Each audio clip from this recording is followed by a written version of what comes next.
حميد. أعوذ بالله من الشيطان الرجيم. بسم الله الرحمن الرحيم. والفجر وليال عشر والشفع والوتر والليل إذا يسر هل في ذلك قسم لذي حجر. وقال رسول الله صلى الله عليه وسلم صيام يوم عرفة أحتسب على الله أن يكفر السنة التي قبله والسنة التي بعده أو كما قال النبي عليه الصلاة والسلام. وقال تبارك وتعالى في شان حبيبه مخبرا وآمرا إن الله وملائكته يصلون على النبي يا أيها الذين آمنوا صلوا عليه وسلموا تسليما. اللهم صل على سيدنا مولانا محمد وعلى آل سيدنا مولانا محمد. هو الحبيب الذي ترجى شفاعته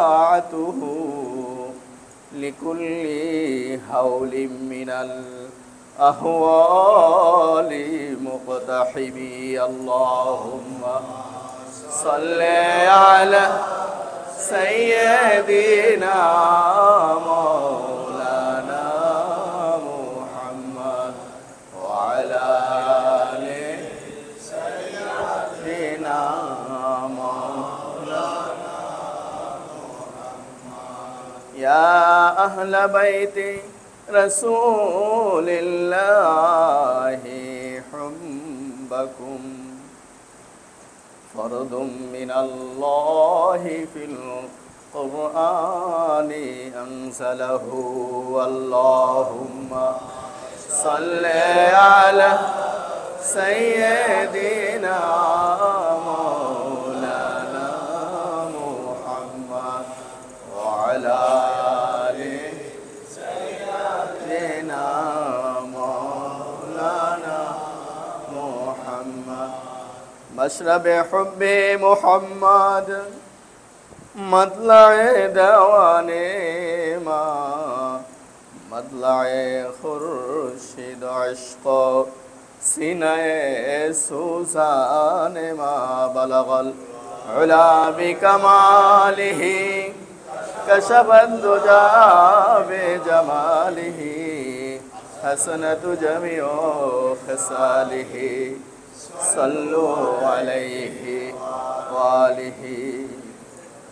لا إله إلا الله لا إله إلا الله لا إله إلا الله لا إله إلا الله لا إله إلا الله لا إله إلا الله محمد رسول الله صلى الله عليه وسلم.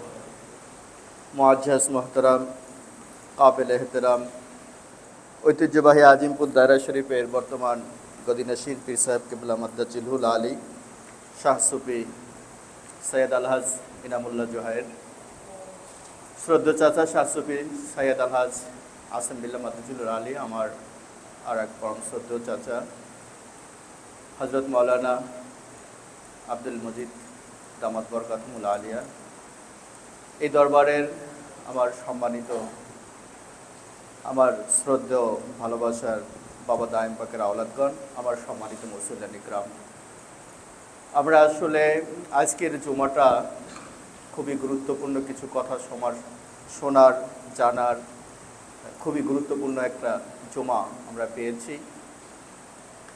এই মুহূর্তে যদি আমরা একটু চিন্তা করি যে খানায় কাবায় কি হচ্ছে, মদিনা মুনাওয়ারায় আল্লাহর হাবিবের রওজা থারের কাছে কি হচ্ছে, মসজিদে নববীতে কি হচ্ছে, যদি একটু চক্ষু বন্ধ করি তাহলে বুঝতে পারবো এই মৌসুমটা কি।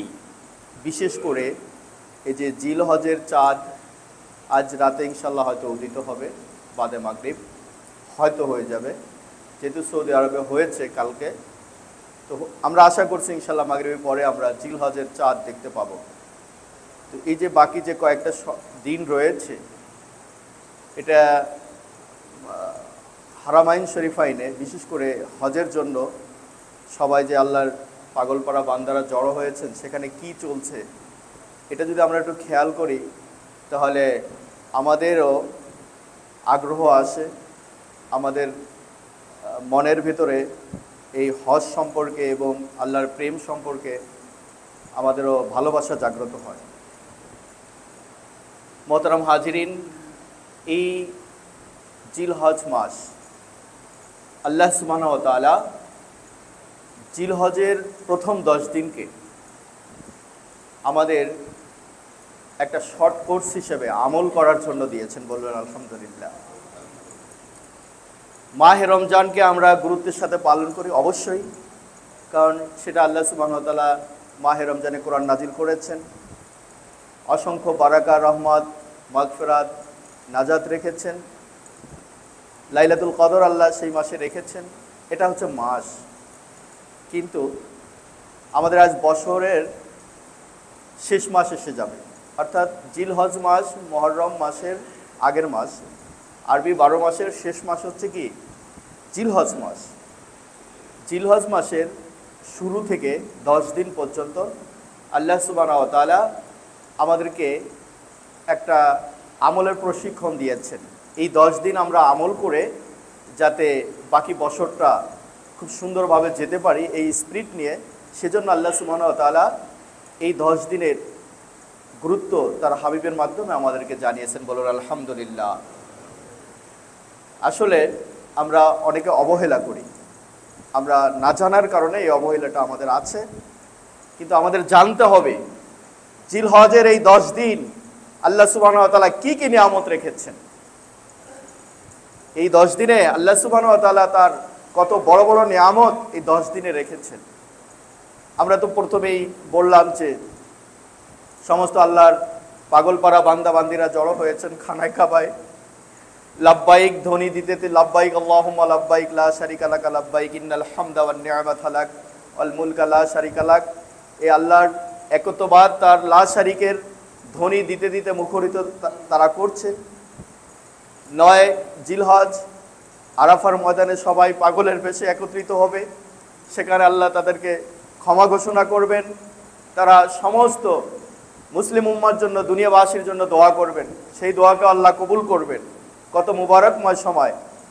আর সারা দুনিয়ার সমস্ত ইমানদাররা সেই হজকে অনুসরণ করে, হজের যে কুরবানি আছে সেটাকে অনুসরণ করে আমরা 10 জিলহজ, যার যার দেশে 10 জিলহজ যখন হবে তখন আমরা কুরবানি করব আল্লাহর খুশির জন্য, আল্লাহকে খুশি করার জন্য, আলহামদুলিল্লাহ। তো এই 10 দিনের যেই প্রশিক্ষণ, এটা ভুলে গেলে হবে না। আল্লাহ সুবহানাহু ওয়া তাআলা কসম খেয়েছেন, কি করেছেন? সূরা ফাজরে, ওয়াল ফাজরি ওয়ালায়ালিন আশরি ওয়াশ-শাফঈ ওয়াল ওয়াতরি ওয়াল লাইলি ইযা ইয়াসরি হাল ফি যালিকা কসামুল লিজি হিজর। ওয়াল ফজর, আল্লাহ সুবহানাহু ওয়া তাআলা সর্বপ্রথম ফজরের কসম খেয়েছেন। আল্লাহু আকবার। আল্লাহ সুবহানাহু ওয়া তাআলা যেই জিনিসের কসম খান সেটা তো ছোটোখাটো হয় না, তারও মর্তবা আছে। এই ফজরের সময় আল্লাহ সুবহানাহু ওয়া তাআলা ফজরের সময়ের কসম খেলেন। ফজরের সময়টা হচ্ছে সবচেয়ে মূল্যবান, আল্লাহ রাব্বুল আলামিনের কাছে সবচেয়ে মূল্যবান সময় এই ফজরের সময়টা।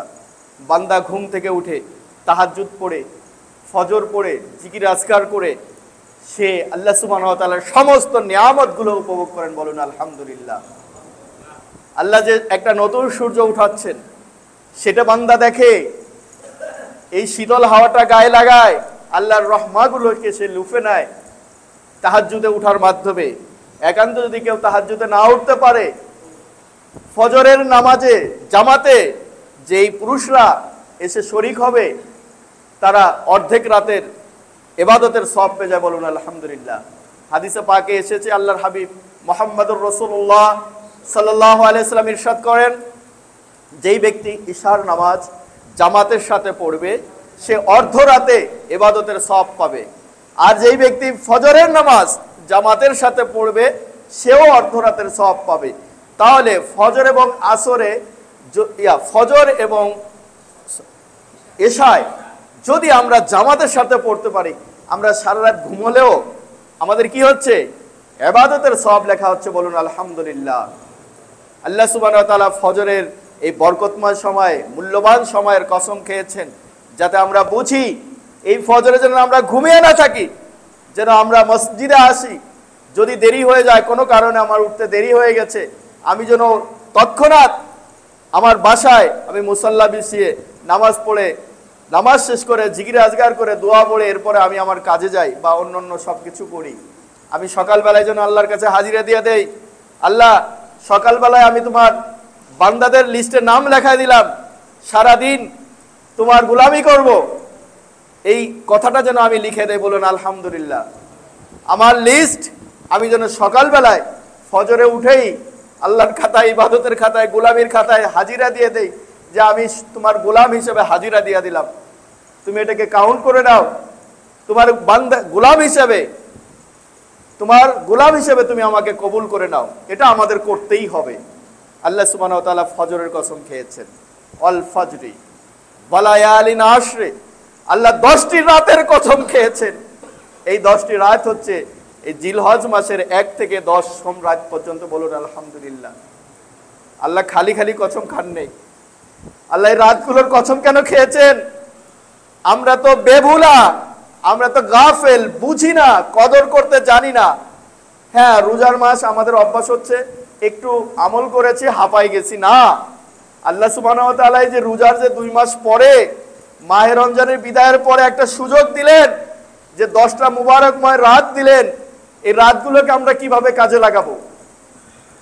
রাতের যে দিনগুলো আছে জিলহজ মাসের দিনগুলো, সেগুলোকে আমরা কিভাবে কাজে লাগাবো? এর প্রথম কাজ হচ্ছে আল্লাহর জিকির করা। কি করা? আল্লাহর জিকির থেকে যেন আমরা গাফেল না থাকি। দাউদ আলাইহিস সালাম আল্লাহর কাছে জিজ্ঞেস করেছিলেন, আল্লাহ আপনাকে আমি কিভাবে স্মরণ করব? আল্লাহ বলে দিয়েছেন যে ওয়াজকুরনি, তুমি আমার জিকির করো। এটাই আল্লাহর স্মরণ, এটাই হচ্ছে কি আল্লাহর স্মরণ। আর সমস্ত ইবাদতের মূল সত্তা হচ্ছে জিকির, আল্লাহর স্মরণ। নামাজ এটাও জিকির, রোজা, হজ, যাকাত, তাসবিহ, তাহলিল যা কিছু আছে সবগুলোর মূল হচ্ছে, সমস্ত সাদাকা সবকিছুর ইবাদতের মূল সারমর্ম হচ্ছে, কোরআন তেলাওয়াতেরও মূল সারমর্ম হচ্ছে আল্লাহর জিকির, আল্লাহর স্মরণ, বলুন আলহামদুলিল্লাহ। ওয়ালা যিকরুল্লাহি আকবার, আল্লাহ বলেছেন যে আমার জিকিরই সবচেয়ে বড়। ওয়ালা যিকরুল্লাহি আকবার, সমস্ত ইবাদতের মূল, এবং ইবাদতের মূল সত্তা হচ্ছে আমরা নামাজ পড়ি কিসের জন্য? আল্লাহর স্মরণে। কার স্মরণে? আল্লাহর স্মরণে। মুসা আলা নবীনা আলাইহিস সালাতু ওয়াস সালাম যখন ফিরাউন আক্রমণ করেছিল, যে দেখতেছে যে উনি ওনার অনুসারীদেরকে নিয়ে নীল নদের কাছে, নীল সাগরের কাছে উনি বসে আছেন, কিন্তু পেছন দিয়ে ফিরাউনের দলবল এসেছে। মুসা আলাইহিস সালাম তখন কি করেছিলেন? নিজের থেকে কিছু করেছিলেন? আল্লাহকে বললেন, আল্লাহ কি করব? আল্লাহ বললেন, তোমার হাতে যে লাঠি আছে 12টা বাড়ি মারো, 12টা কি হয়ে যাবে? বিশ্ব রোড হয়ে যাবে, বলুন আলহামদুলিল্লাহ।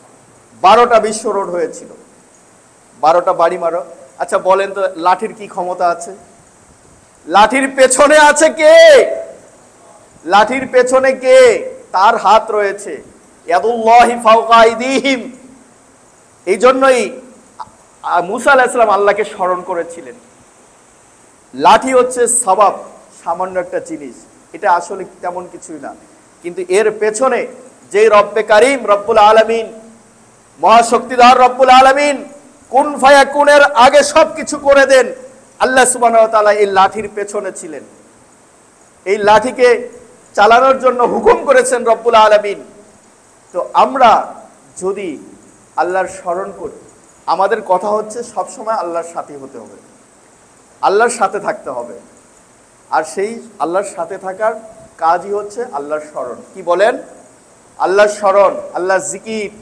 সবসময় যদি আমি আমার রবকে স্মরণ করি, আমার কোনো অভাব থাকবে, আমার কোনো কাজ বাকি থাকবে, আমার মনের দুঃখ থাকবে, আমার রিজিকের পেরেশানি থাকবে, কিচ্ছু থাকবে না। যদি আল্লাহ সুবহানাহু ওয়া তাআলা আমাকে অসুস্থ করে দেন, তাকে স্মরণ করলে এটাই নিয়ামত, অসুস্থতাই নিয়ামত। কারণ অসুস্থতার মাঝে তার স্মরণ আসে, এটাই তো নিয়ামত। এটাকে আমি হেসে খেলে নিব। আমার মোর্শেদ কেবলাকে আমি দেখেছি কত কষ্টের মাঝে, জানতেন, সবই জানতেন, বারবার উচ্চারণ করতেন হেসে হেসে। কিন্তু সাবর কি জিনিস! আমি তার কাছে, অনেক শায়েকের কাছে গিয়েছি, হ্যাঁ মাশাল্লাহ সব শায়েকই আমার ভালো ছিল, সব মোর্শেদ ভালো ছিল, কিন্তু আমার মোর্শেদ কেবলার ধৈর্য, এটা আমি তুলনা কখনো করতে পারি না। কিছু হলেও শিখতে পেরেছি, চেষ্টা করছি এই পথে থাকার।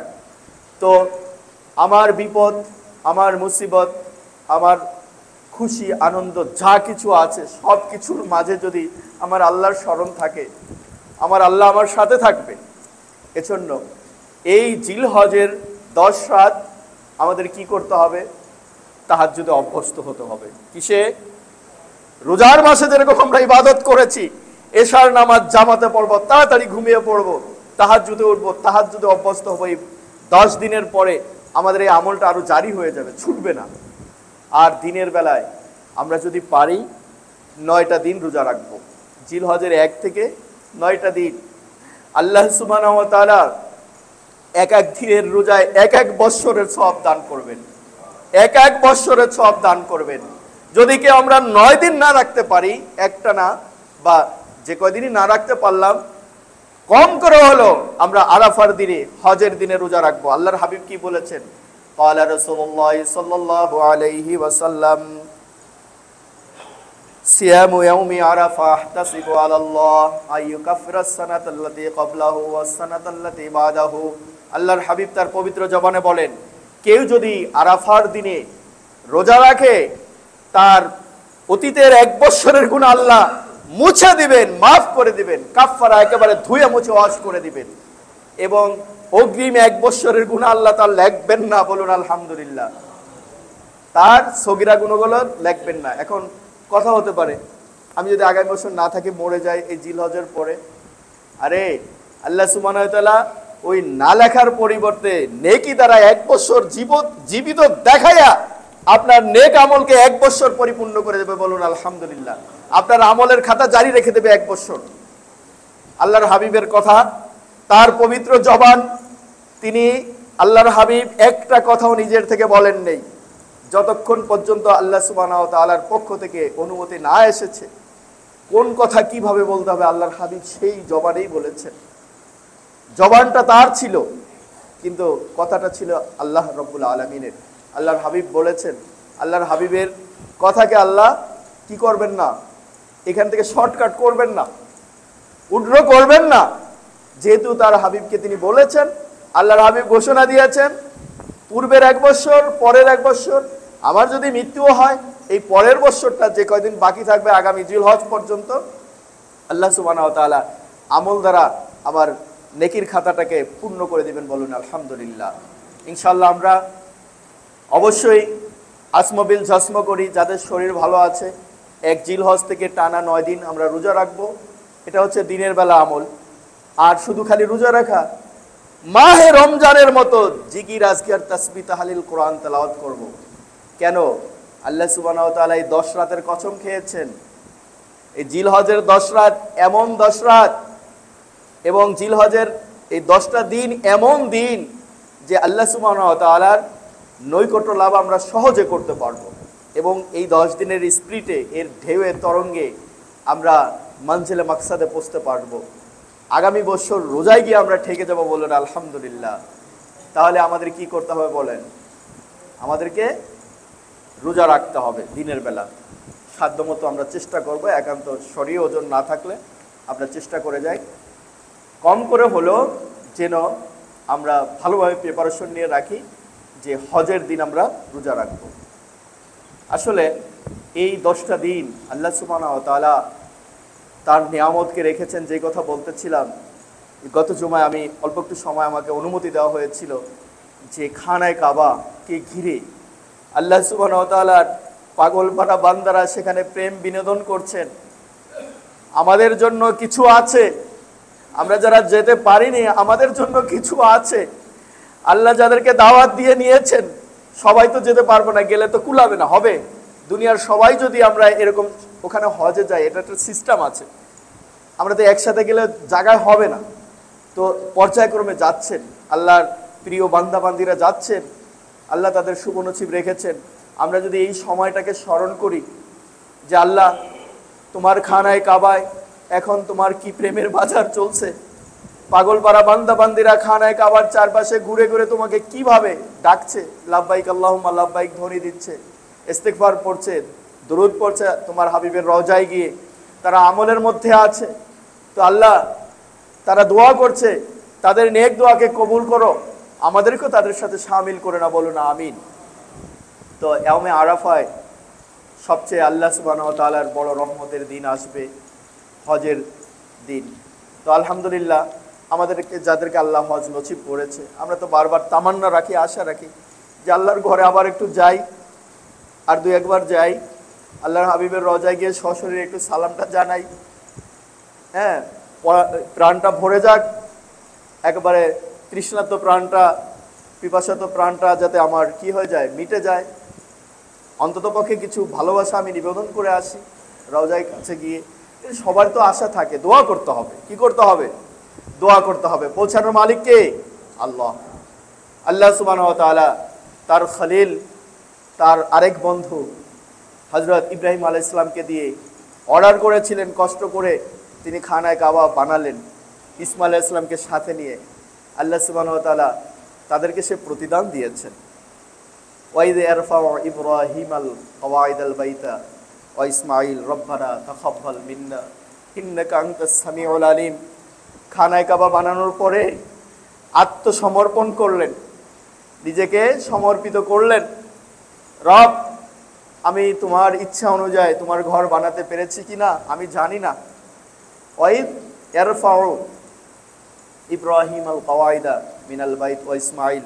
ইয়ারফাউ মানে উঠানো। খানায় কাবা তাহলে বোঝা গেল না, খানায় কাবা আগে ছিল, সেখান থেকে ইয়ারফাউ তিনারা উঠাইছে। অর্থাৎ এর ভিত্তিটা ছিল নূহ আলাইহিস সালামের তুফানের সময়, যদিও পলিমাটি পড়ে এটা ঢেকে গিয়েছিল, কিন্তু এটাকে খুদে খুদে বের করে ফেরেশতারা যে নকশাটা দিলেন, ম্যাপটা দিলেন, সেই অনুযায়ী করে ইব্রাহিম আলাইহিস সালাম উঠালেন। ওয়াইদ ইয়ারফাউ, যখন ইব্রাহিম আলাইহিস সালাম এই খানায় কাবাকে পূর্ণাঙ্গ রূপ দিয়ে উঠালেন। তো ইসমাইল আলাইহিস সালাম সহ যখন উঠালেন, দেখেন আমরা একটা কিছু বানালে এর তো একটা রেকর্ড হয় কি না? আল্লাহ সুবহানাহু ওয়া তাআলা তার খলিল ইব্রাহিম আলাইহিস সালামকে এবং ইসমাইল ইসলাম এই দুইজনের নামে এই খানায় কাবার রেকর্ডটা করে দিয়েছেন। বলুন আলহামদুলিল্লাহ। যখন তারা বলেছেন তাকাব্বাল মিন্না, আল্লাহ কবুল করেন, আল্লাহ সুবহানাহু ওয়া তাআলা বলেছেন হ্যাঁ আমি কবুল করেছি। এই রেকর্ড তোমাদের থাকবে, তোমাদের আহ্বানে পৃথিবীর প্রান্ত থেকে মানুষ খুশকো চুল নিয়ে পাগল পাড়া হয়ে আমার ঘরে হাজিরা দিবে, কিয়ামত পর্যন্ত তোমাদের কথা মনে রাখবে। তোমাদের স্মৃতি ধরে রাখার জন্য আমি আরেকটা স্মৃতি করেছি মিনায়। সেটাও যারা এখানে আসতে পেরেছে তারা তো সচকে আসে দেখবে, তোমার কথা মনে করবে, ইসমাইলের কথা মনে করবে। কিন্তু যারা পৃথিবীর বিভিন্ন প্রান্তে থাকবে তাদের জন্য আমি আরেকটা ব্যবস্থা করে দিয়েছি, সেটা কি? কোরবানি। আল্লাহু আকবার। আল্লাহ সুবহানাহু ওয়া তাআলা বলেছেন যে এই বিধানটা আমি কি করেছি? তোমার স্মরণে করেছি। আল্লাহর হাবিব মুহাম্মদুর রাসূলুল্লাহ সাল্লাল্লাহু আলাইহি সাল্লামকে যখন সাহাবা ইকরাম জিজ্ঞাসা করলেন, ক্বালু আসহাবু রাসূলিল্লাহ সাল্লাল্লাহু আলাইহি সাল্লাম মা হাযিল আযাহি, হে আল্লাহর রাসূল কুরবানিটা কি? আল্লাহর হাবিব বললেন সুন্নাতু আবিকুম ইব্রাহিম, আমি যার বংশধারা থেকে এসেছি, আমার যিনি পিতা ইব্রাহিম আলাইহিস সালাম তার সুন্নাত। বলুন আলহামদুলিল্লাহ। ইসমাইল আলাইহিস সালাম এবং ইব্রাহিম আলাইহিস সালামের মাধ্যমে যেই স্মৃতিটা ছিল, ঘটেছিল, সেটাকে আল্লাহ সুবহানাহু ওয়া তাআলা কি করে রেখেছেন, আমাদের জন্য সংরক্ষণ করেছেন। বিশেষ করে উম্মতে মুহাম্মাদীকে আল্লাহ সুবহানাহু ওয়া তাআলা হুকুম দিয়েছেন কুরবানি করার জন্য। বলুন আলহামদুলিল্লাহ। তাহলে এটা কি সুন্নাত আবিকুম, সুন্নত মানে সুন্নত না, ওয়াজিব, বিধান। সুন্নাহ মানে তরিকা, এটা বিধান করে দিয়েছেন আল্লাহ সুবহানাহু ওয়া তাআলা, আমাদেরকে কুরবানি করতে হবে। কি করতে হবে? কুরবানি করতে হবে। আচ্ছা, তাহলে কুরবানি তো আমরা করব। গ্রামে যারা থাকে অনেকে নিজে গৃহপালিত প্রাণী আছে, গরু আছে, ছাগল আছে, মহিষ আছে, এই ধরনেরই তো আমাদের দেশে বেশি। তো তারা ওগুলোকে পালে, তাদের একটা মায়া লাগে। যেমন আমরা করেছি, আমি ছোট সময় বাবাকে দেখেছি, দাদাকে দেখেছি পালের গরু দিয়ে কুরবানি করেছে। তো এটা কাঁদতাম যে কুরবানি, দাদা বুঝাতেন আরে আল্লাহ খুশি হবে, কি হবে, একটা মায়া ছিল। হ্যাঁ, আমার সম্পদের তো একটা মায়া আছে, মায়া আছে না? আমি একটা সম্পদ আল্লাহর রাস্তায় আমি দিচ্ছি, আমার সম্পদের তো মায়া আছে, কিন্তু এটা গৌণ, এটা কি নগণ্য, এটা খুবই সামান্য। এখানে কাজটা করতে হবে কি জানেন? আমি যতগুলো দেখলাম পুরো কুরবানির সব কিছু পড়ে যে কথাটা আমি বুঝলাম, আমি বুঝেছি, সেটা আপনাদের কাছে ব্যক্ত করি সামনে। সেটা হলো, কুরবানিটা হচ্ছে আল্লাহকে খুশি করার জন্য, তার প্রেমে আত্মহারা হয়ে কি করা, নিজের গৃহপালিত পশু হোক বা ক্রয় করে সেটাকে কুরবানি করা নিঃস্বার্থভাবে। কোনো ধরনের আমার ব্যক্তিগত কোনো স্বার্থের এখানে কোনো কিছু আসবে না। একমাত্র স্মরণকার রব্বুল আলামিনের। কার? রব্বুল আলামিনের। অন্তর যদি প্রস্তুত না করেন, কুরবানি কি করবেন?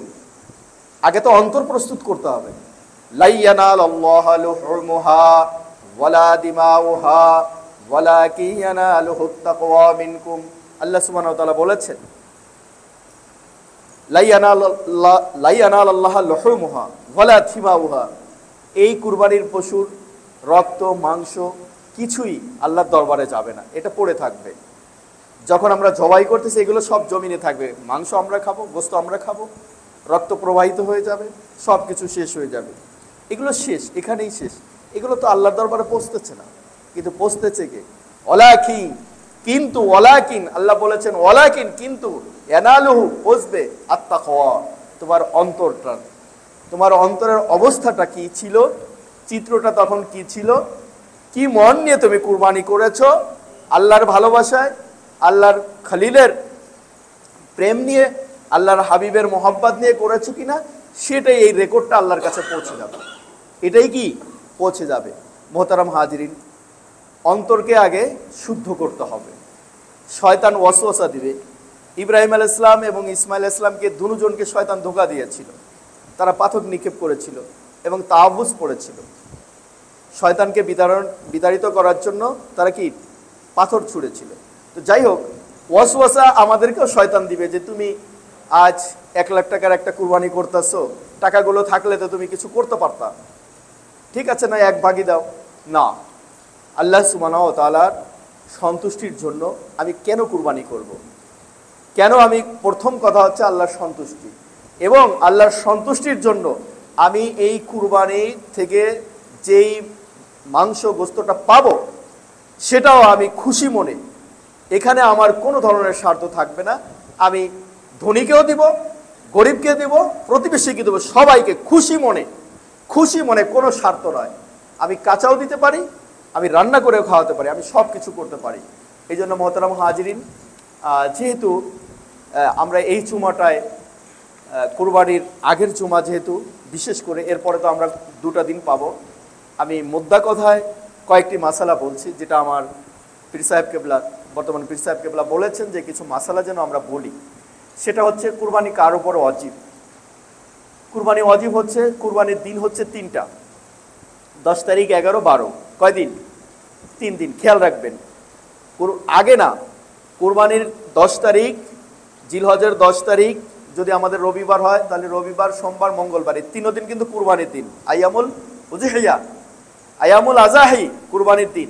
তো এই 3 দিনে ধরে নেন আপনার দায়ে দেনা মেটানোর পরে 3 দিন, 10 তারিখে হোক বা 11 তারিখে হোক, 12 তারিখে হোক, এই 3 দিনের কোনো এক সময় সূর্য ডোবার আগে যদি আপনার দায় দেনা মেটানোর পরে আপনার কাছে 52.5 তোলা রৌপ্য অথবা 7.5 তোলা স্বর্ণ অথবা উদ্বৃত্ত যে কোনো সম্পদ যদি থেকে যায়, যেগুলো বিক্রি করলে টাকা আসে, নগদ টাকা হতে পারে, যে কোনো সম্পদ হতে পারে, অতিরিক্ত আপনার সংসারের ব্যয় নির্বাহের পরে, সন্তানদের খরচ চালানোর পরে, দায় দেনা মেটানোর পরে, কথাটা বুঝতে পেরেছেন? দায় দেনা মেটানোর পরে, সংসারের খরচ চালানোর পরে, সন্তান আছে, আদার্স বিভিন্ন ধরনের আপনার বাড়ি ভাড়া আছে, বিভিন্ন জিনিস আছে, তো এটা মেটানোর পরে আপনার কাছে নগদ টাকা আছে ধরেন 50,000, কিছু স্বর্ণ আছে, কিছু রূপা আছে, বা কিছু সম্পদ রাখা আছে বাড়িতে, যেগুলো আপনার ফসল প্রয়োজন হয় না আপনার সংসারের জন্য, তো যেগুলো আপনি ব্যবসায়িক নিয়েতে কিনেছেন বা এরকম সব কিছু মিলে যদি ধরেন 52.5 তোলা রূপার দাম আর কত হবে, 75 থেকে 80,000 টাকা হবে। ধরে নেন আপনার কাছে আল্লাহ সুবহানাহু ওয়া তাআলা এই 80,000 টাকা উদ্বৃত্ত রয়েছে, আপনি পেয়ে গেলেন, তাহলে আপনার পরে কুরবানি ওয়াজিব। এখন কথা হচ্ছে, কুরবানি ওয়াজিব হলে গরু একটা দিতে হবে না।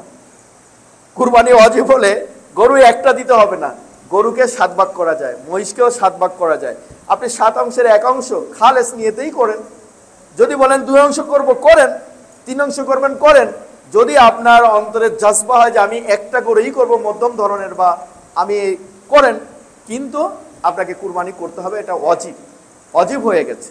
তবে একটা কথা হচ্ছে, আপনারা কথাটাকে অন্যভাবে নেবেন না, আমি কাউকে কখনো হেয় করি না, আমার মুর্শিদ কেবলার নিষেধ আছে, কথা কখনো নেগেটিভ বলা নিষেধ, এটা আমাদেরকে শিক্ষা দিয়েছেন। আমরা সবসময় পজিটিভ কথা বলতে বলেছেন, ইসলামেও বলা আছে পজিটিভ কথা বলে মানুষকে হেদায়েত করা। এটার দ্বারা বুঝে নেন যে আসলে আপনি যখন শরিক নিবেন তখন একটু যাচাই বাছাই করে, বা আপনি বুঝে শুনে আপনার অন্তরে সায় দেয় এরকম ভালো মানুষের সাথে শরিক নেওয়াটা, কুরবানির অংশ নেওয়াটা ভালো। কেন? হয়তো কেউ হয়তো সারা বছর নাউজুবিল্লাহ এরকম হতে পারে যে তারা আসলে হয়ে যায়, অনেক সময় দেখে, আমি কাউকে হেয় করছি না, যে তার এতটা একটা ইয়া নাই, আগ্রহ নাই, নামাজ অনেক সময় ঠিকমতো পড়ে না, বা সে অন্য কোনো ইচ্ছা, আচ্ছা সমাজে বলে কুরবানি দিতে হবে, হয় অনেক সময় গ্রামে বা বিভিন্ন জায়গায় হয়, এরকম দেখা যায়। কিন্তু না, আপনি প্রথমে অবশ্যই আপনি ভালো সাথী বাছাই করবেন। কেন? সবার নিয়ত শুদ্ধ হওয়া জরুরি। যদি একজনের নিয়তে গড়মিল থাকে তাহলে আপনার কুরবানিটা কি হয়ে যাবে? নষ্ট হয়ে যাবে, এখানে ব্যাঘাত ঘটবে। অর্থাৎ নির্দ্বিধায় ব্যাঘাতহীনভাবে সুষ্ঠুভাবে পালন করতে হলে আপনি সাধ্যমতো আপনি কম করে করেন, খুব বড় গরু কিনতে হবে তা না, দেখানোর জন্য তো না। কুরবানি হচ্ছে আল্লাহর জন্য, আর সেখান থেকে আমি মাংস যেটা পাবো নিজে খাবো, সন্তানদের খাওয়াবো, আত্মীয় স্বজনকে দেবো খুশি মনে। কিন্তু সেখানেও এই আনন্দের ভিতরেও যেন আমার আল্লাহর স্মরণ থাকে, সেখানে আনন্দের ভিতরেও যেন আমার আল্লাহর হাবিব মোহাম্মদুর, আমার রাসূল, আমার প্রিয় নবী যেটা বলেছেন যে তুমি তোমার প্রতিবেশীকে দাও, আত্মীয় স্বজনকে দাও, কুরবানির গোস্ত কম করে হলে 3 ভাগ করো, নিজের জন্য পুরোপুরি রাখো, বেশি লাগলে কিছু বেশি রাখো, অসুবিধা নাই। আল্লাহর হাবিব একটা তরিকা তো বলেছেন, সাহাবা ইকরাম সেটা আমল করেছেন, সালফে সালেহিন করেছেন। এটা কুরবানি হচ্ছে ত্যাগের বিষয়, এই বিষয়টাকে খেয়াল রাখবেন। আমি অনেক সময় দেখেছি, দুঃখজনক কথা, বাস্তবতা যেটা বলতে হয়, আমি ঈদুল আজহার পরে ঢাকায় কয়েক জায়গায় ঘুরেছি, পত্রিকার দায়িত্বে ছিলাম একটা রিপোর্ট লেখার জন্য, খুব কৌশলে আমি দেখেছি দুঃখজনক কথা, কুরবানি করেছে খুব মোটা তাজা, কিন্তু আমি ওখানে দাঁড়িয়ে দাঁড়িয়ে ছবিও তোলা দেখলাম যে ভালো ভালো সলিড মাংসগুলো একেবারে 4 গুণা করে করে বড় বড় পিস করে করে আলাদা সরাচ্ছে, আর কিছু হাড্ডি সাথে কিছু থাকলে এগুলো আলাদা করতেছে, পরে ফকির মিসকিনকে ফিকা ফিকা দিচ্ছে। এটা দুঃখজনক। এটার উদ্দেশ্যটা কি? আল্লাহ সুবহানাহু ওয়া তাআলার সাথে এত প্রতারণা করা যাবে? নাউজুবিল্লাহি মিন জালিক। আমি না পারলে একটা ছোট খাসি ছাগল কুরবানি করব, একটা ছাগল খাসি কুরবানি করব, বা যাই হোক ভেড়া 1 বছর হলে সেটা একটা আমার সাধ্যে যেটা হয়েছে, কিন্তু আমার উদ্দেশ্য হচ্ছে কি, আল্লাহ সুবহানাহু ওয়া তাআলা যে বিধানটা করেছেন সেটা আমাকে খুশি মনে করতে হবে। আচ্ছা, এটা তো আমরা বুঝলাম শরিকানা কুরবানি এবং কার পরে কুরবানি ওয়াজিব হয়।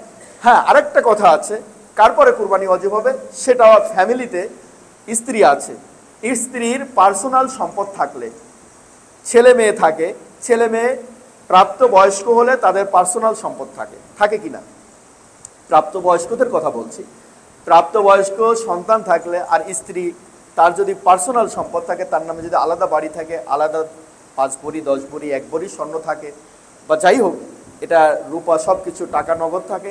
তো দেখতে হবে, আমরা যেটা বলেছি যে ঘরের কর্তা ব্যক্তির জন্য তো কুরবানি ওয়াজিব হবে তখনই যখন তিনি দায় দেনা মিটিয়ে বছরের সব কিছু শেষ করে সাংসারিক ব্যয় নির্বাহের পরে উদ্বৃত্ত যদি 75 থেকে 80 হাজার টাকার মতো সম্পদ থাইকে যায়, রূপার হিসাবটা আমাদের আগে করতে হবে। কেন? কারণ রূপার দাম এখন অনেকটা কমে গেছে, স্বর্ণের তুলনায় অনেক কম। তো সেই হিসেবে আমরা আল্লাহর রাস্তায় যেহেতু কুরবানি করব, তো আমরা এটা যেহেতু অজীব হয়ে যায়, এটা আমরা কেন ভুলবো? আমরা অজুহাত খুঁজবো না, ছুতো দিব না অজীব হওয়ার জন্য। যেহেতু আমার পর অজীব হয়েছে, এটা করব। তো ঘরের স্ত্রীর জন্য করতে হবে তখন যদি ওনার পার্সোনাল সম্পদ থাকে, ব্যক্তিগত সম্পদ। ছেলে সে আলাদা সম্পদ করেছে, তখন তার নামে করেছে, তখন তার জন্য কুরবানি ওয়াজিব হবে। আর যদি এমন পার্সোনাল কারণ না থাকে, তাহলে ঘরের কর্তা তারপরে কুরবানি আগে ওয়াজিব হয়েছে, তিনি আদায় করবেন। একটা গরু কিনেছেন, সেই ক্ষেত্রে ছেলের নামে, মেয়ের নামে, স্ত্রীর নামে এহসান করে দিতে পারেন, তিনি এহসান করে দিতে পারেন। আর যদি স্ত্রীকে তো আমরা সবাই ভালো জানি, ঠিক না? তাদের প্রতি আমাদের শ্রদ্ধা আছে, ভালোবাসা আছে। এখন আমি বললাম যে ঠিক আছে, তোমার পরেও কোরবানি ওয়াজিব হয়েছে, আমি একটা গরু কিনেছি আমার টাকা দিয়ে, আমি তো সংসারের কর্তা, তাহলে তোমারও একটা অংশ আমি দিয়ে দেই। তখন তাকে শুনাই দিতে হবে। যদি ওয়াজিব হয়, মাসালায় প্যাচ আছে এখানে, মাসালায় খুব তীক্ষ্ণ মাসালা, আপনারা বুঝে নেবেন। যেহেতু শহরে আমরা বাস করি, এগুলো ভালোভাবে আমাদের বোঝা উচিত যে স্ত্রীর প্রতি কুরবানি ওয়াজিব হয়েছে। কেন হয়েছে? তার পার্সোনাল সম্পদের কারণে ওয়াজিব হয়ে গেছে। তখন আপনি গরু কিনেছেন সংসারের কর্তা হিসাবে, তার নামে কুরবানি দিতে হলে তাকে বলতে হবে যে তোমার নামে ওয়াজিব হয়েছিল, আমি তোমাকে এটা হাদিয়া দিচ্ছি। তখন কিন্তু তারটা আদায় হয়ে যাবে। কথাটা বুঝতে পেরেছেন? তাকে না জানায় বা না বলে তার সম্মতি, যেহেতু তারপরে ওয়াজিব আছে, এখন বললে সে বলে হ্যাঁ ঠিক আছে, তুমি আমার প্রতি এহসান করেছো, দয়া করেছো, আমাকে ভালোবেসেছো, সম্মান করেছো, ঠিক আছে আমি রাজি, তাহলে হবে। এই মাসালাটা এরকমই যে আমার বন্ধু, আমি কুরবানি করতেছি, তো সেই ক্ষেত্রে দেখা যায় যে বন্ধু আমি তো একটা বড় 3টা গরু দিচ্ছি, তো বন্ধু তোর নামটা আমি দিতে চাই, তুই আমার ভালোবাসার বন্ধু, তুই রাজি আছিস কিনা? বন্ধুর কাছেও জিজ্ঞাসা করে নিতে হবে। আমার এক ভাই কানাডা থাকেন, আমিও তো কুরবানি করি, মাশাল্লাহ, উনিও বলে ভাই আপনার নামে আমি একটা কুরবানি দিতে চাই, আপনি আপনার এখানে একটা দিয়ে দেন, একটা অংশ নিয়ে নেন। তা আমি সম্মতি দিলে তখন আমারটা আদায় হবে। ঠিক আছে মাসালাটা? এরপরে আপনারা যখন আসেন খানকায় বিস্তারিত জানতে পারবেন। তো আমাদের আসলে কাদের পরে ওয়াজিব সেটা আমরা ভালোভাবে জানলাম। আর কুরবানির প্রাণীগুলো একটু নিখুঁত দেহে নিখুঁত কেনার চেষ্টা করবেন আপনার সাধ্যের ভিতরে। কখনো খবরদার, কখনো একেবারে দিনা করে এদিক সেদিক করে করবেন না। আর যার একান্ত সামর্থ্য নাই, কিছু টাকা আছে, তিনি চান যে একটা গরুতে 20,000 25,000 হলে ভাগ হয়ে যায়, আচ্ছা আমি আল্লাহকে খুশি করার জন্য দিতে চাই, তারপরে অজীব হয় নাই, কিন্তু তিনি এদিক সেদিক টেনে টুনে যদি কুরবানি দিয়ে দেন, ধরেন আছেই তার 20,000 বা 25,000 টাকা আছে, কিন্তু এখন কুরবানি অজীব হওয়ার জন্য আমরা যেটা হিসাব করে দেখেছি 52.5 তোলা রোববার কম করে হলো 75 থেকে 80,000 টাকা হয়। তো তার আছে মাত্র 25,000, তাহলে ওই বেচারাও কুরবানি করতে চায়, কিন্তু তার তো অজীব হয়নি।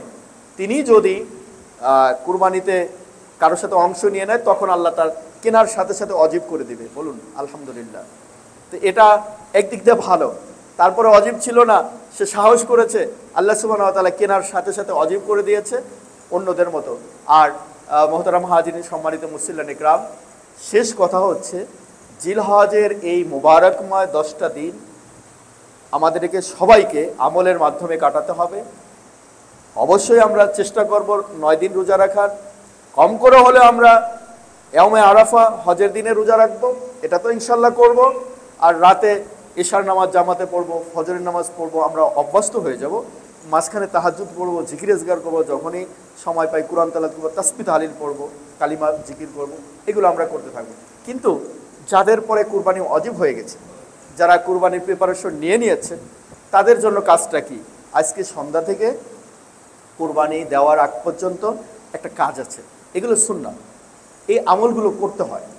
সেটা হলো কি, চুল না ছাঁটা, নখ না কাটা। আগের থেকে আমরা আজকে এই বিকেলে সব শেষ করে ফেলবো, কোনো কিছুতে এভাবে হাত দিব না।